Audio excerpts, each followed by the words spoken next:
I knew it. Gold and silver are back on track. But silver did something extra special today.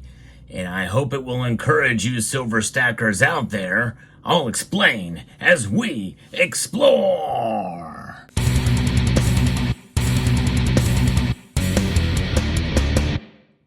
Exciting news for the precious metals today. They are up fairly significantly. Really should be no surprise to most of us why they're up, because the Federal Reserve has done an unprecedented move, a 50 basis point cut in the interest rates. And but yesterday they did a little there was a little glitch, let's just say. They fell after that, and it's because of what Jerome Powell said in his presser.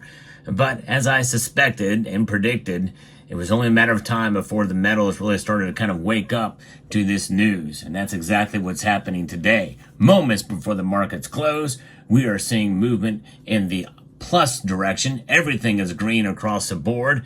I checked my precious metal spot prices over at Kitco. It is the de facto place to go to check your spot prices.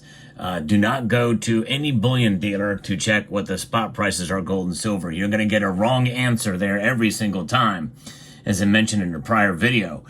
Gold is up over 1% right now to $2,587.37. It did reach a high today of $2,596.20. $3.80 away from $2,600, which had briefly reached right in the initial shock of the rates being cut to half a percentage point. Silver is up almost 2.5% today, 2.43%, up 73 cents here to $30.87. For most of the day, it traded above $31. It's at $31.38 was the high today.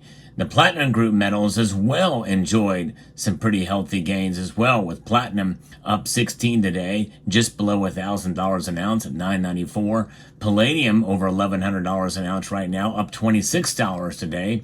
And rhodium even had some gains. A 2% move there with a $100 increase to $5,075. So everything is reacting here. Now, what's going on? Typically, we look at what the dollar is doing. The dollar is barely hanging on to 100. It's at 100.62 now. It is hurt a little bit here. And by the way, the Dow Jones Industrial Average, the NASDAQ, the S&P, all up well over 1-2% for both those. Now, the gold market rallying here as the markets are trying to break higher again. It's got to think about the interest rate situation, and this is exactly what's happening. Its initial rally during the trading session on Thursday as traders around the world continue to react to the Federal Reserve's interest rate cut of 50 basis points. The question is now is whether or not that is actually a good thing, because you have to keep in mind that the Federal Reserve has a long history of being wrong all the time. Many people feel they've waited too long to make this cut. Others, like me, feel like they should have kept them where they're at for longer, and maybe even raised them a little bit. It's about making real money work for us. Now, it's probably even in the minority, even according to some supply siders in that regard. But I do feel it's about making real money work for us. In other words, money that actually contributes to the economy, not money that's just printed out of whole cloth. And that's exactly what this. It's cotton, linen, fiber notes is what the dollar is. It's not paper. And some people feel that this situation, cutting 50 basis points, something horrific is about to happen.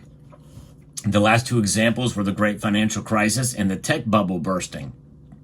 Although it doesn't necessarily have to be that way this time, but it's worth noting that what happened yesterday initially saw gold skyrocket, only to give back the gains, and silver as well. Are the other reasons for gold going higher are going to hold? It's, there's several Asian central banks in Russia are buying gold, and that certainly doesn't hurt. And silver usually follows gold. We have a lot of geopolitical concerns at this point. World War III is a very serious conversation we're having now. And so with all of that coming together, it does make a certain amount of sense that people are buying gold, even with its price up at an all-time high.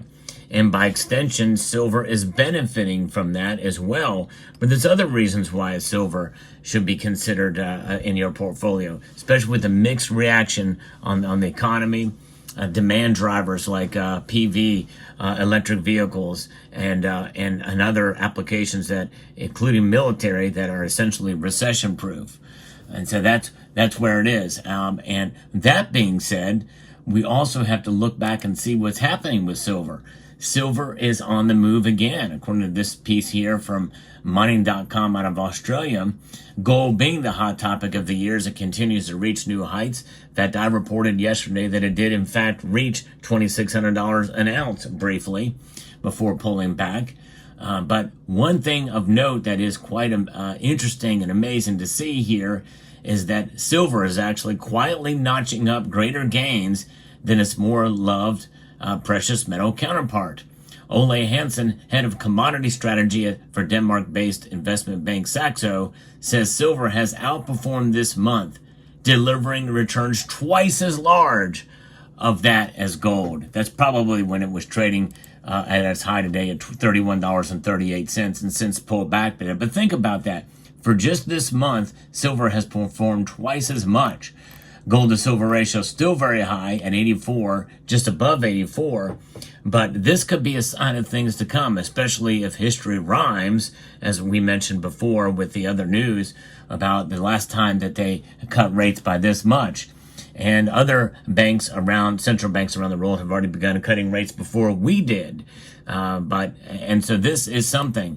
And could this be an indicator of what's coming? There's a lot of things that are happening that are similar to what happened before. The only difference is we have persistent and consistent inflation.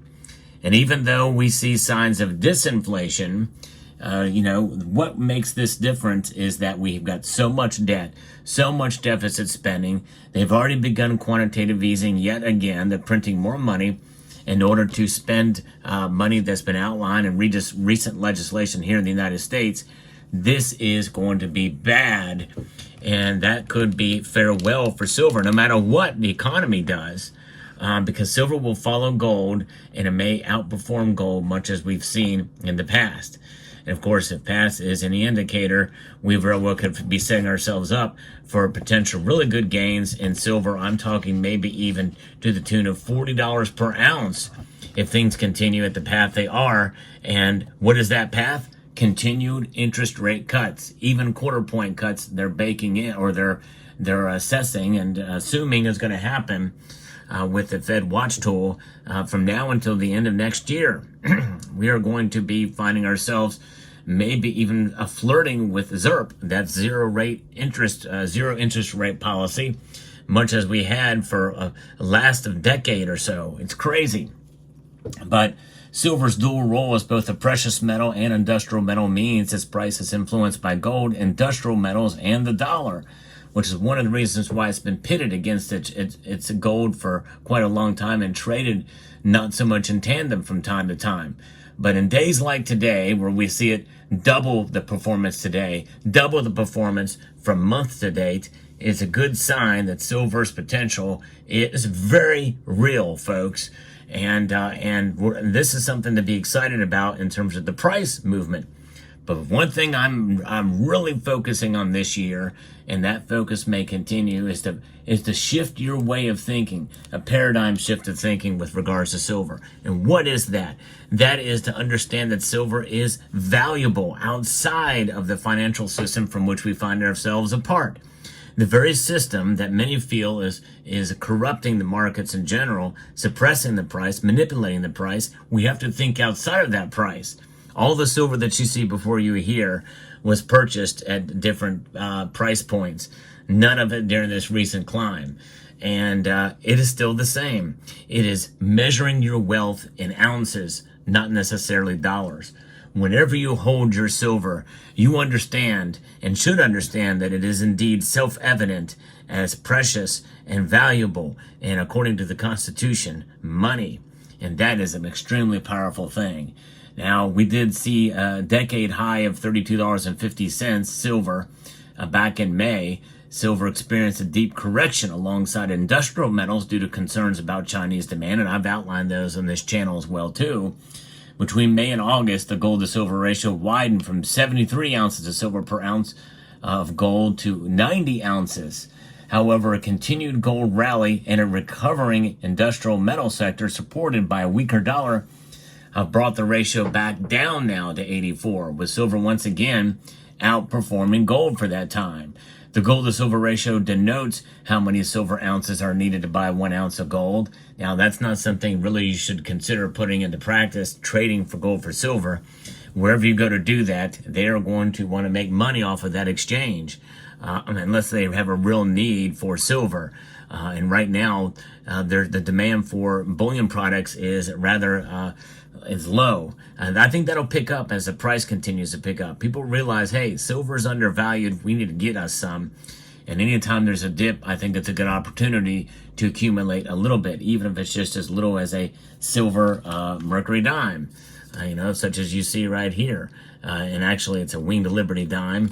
But yeah, something like that you can get for fairly cheap and add to your portfolio. Now, gold being up around 25% since the start of the year, now hovering very close to the $2,600 range. It did reach there briefly yesterday.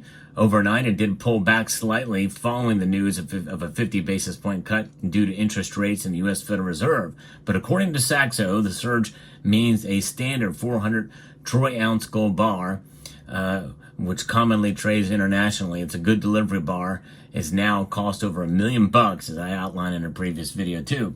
So for the year to date, silver still outperformed gold. It's up 28% year to date. Henson said investors are cautious about paying record high prices for gold, may see better value in silver, which remains well below its 2011 record high of $50 per ounce. For silver to attract more buyers, a break above the May high is needed, which means that what is the psychology? People tend to buy high and sell low. And I would encourage you to do the opposite in your dollar cost averaging strategy to enhance it. But regardless, if you want to know a more detailed video about what is next for silver, check out the video that I posted this morning about that very topic. I'm going to link to it right here at the end screen. And so I hope you will check that out. And with that, I think we're in good shape. Now, does that mean that by the time you watch this video, hours from now, silver's price could go down? Does that change your calculus? It should not. It's an opportunity. But I think that silver is setting itself to up for new support levels. And I think that support level is going to be somewhere around the $30 range. We may see it back and dip back into the $29, maybe even $28 range. But I think I'm feeling pretty good about silver from now to the end of the year. I'm still going to hold on to my revised prediction of $35 per troy ounce. So let me know what your thoughts are in the comment section down below. Hope you found this video informative, insightful, and educational. And yep, I'm going to encourage you to please rate, share, comment, and subscribe.